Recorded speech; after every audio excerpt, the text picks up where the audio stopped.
So let's see what it comes with.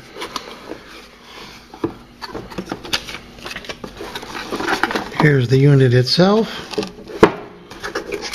instruction booklet, and some additional components. You have a car battery clips, which then get wired to these round connectors, and then you have a 12-volt cigarette lighter adapter to the same connectors. And you notice this length is short because there could be up to 40 amps of current going through this. So I would recommend you use the connection right to the battery. Now the unit itself, let's take a look at that in the plastic here.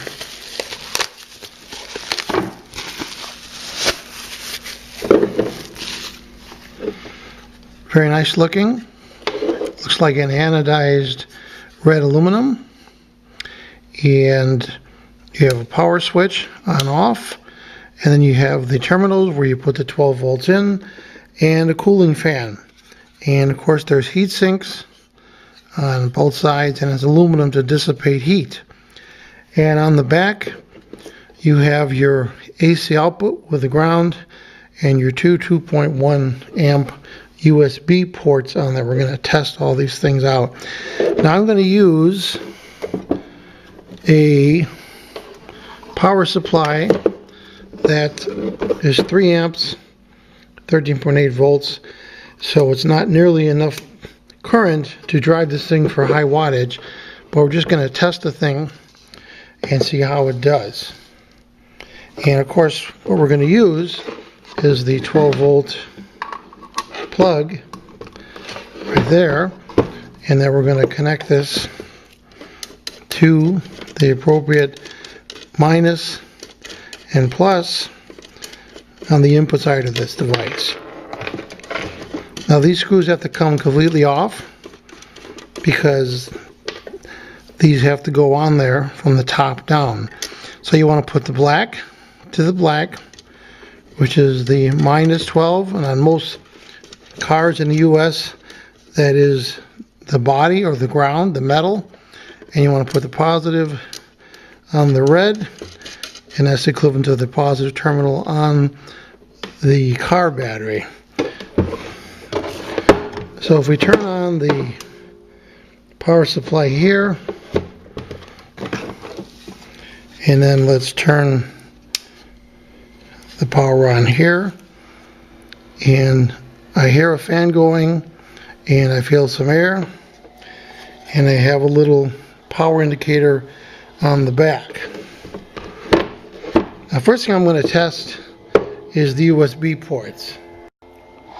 So we have the unit running with our AC to DC 13.8 volt adapter going in DC, AC coming out. Now we're going to test these ports. I'm going to plug them in to some USB cables to a couple different devices. Here's an example. Here is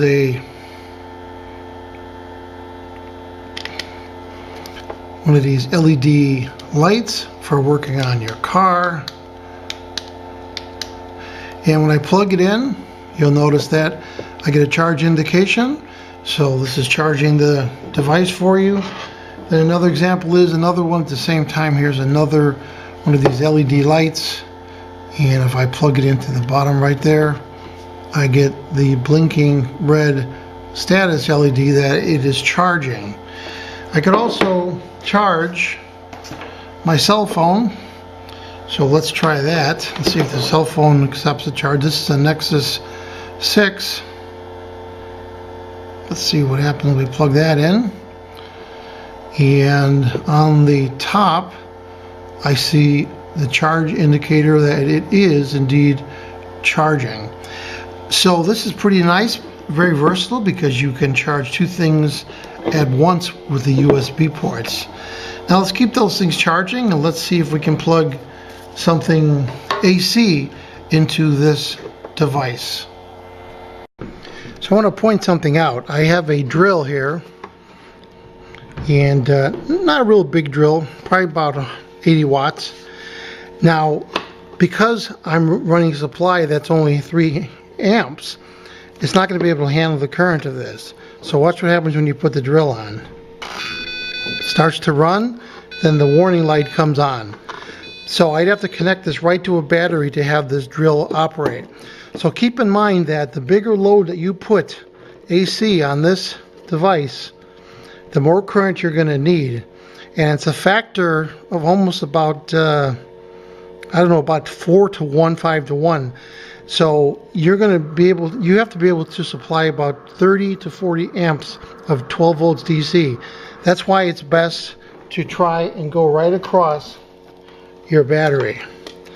Now the reason why the manual of this says not to start the car with this connected to something is because when you start your car, the 12 volt input will drop to about 10 volts, and then the current that's going to try and come out of here is going to try and compensate. And what's going to happen is this current is going to go up exponentially, and it's just going to go into that warning state. So always connect it after you start your car, plug it into your cigarette lighter for light loads, and plug it into your 12 volt battery for heavier loads. That's just the important thing to realize about all inverters, not just this one. So what's my overall impression of this 300 watt power inverter? I think it's very good quality. They're very typical of these inverters now. They work really well. The sine wave is clear. Just keep in mind about that power limitation, that you want to be able to supply 30 to 40 amps to this part right here, especially for a higher AC loads. If you're just charging your cell phones, then the cigarette lighter adapter will be fine.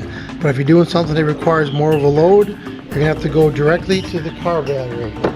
So I'm going to give this a full 5-star rating on my review channel, and I hope this video review helped you with your buying decision. Thanks for watching.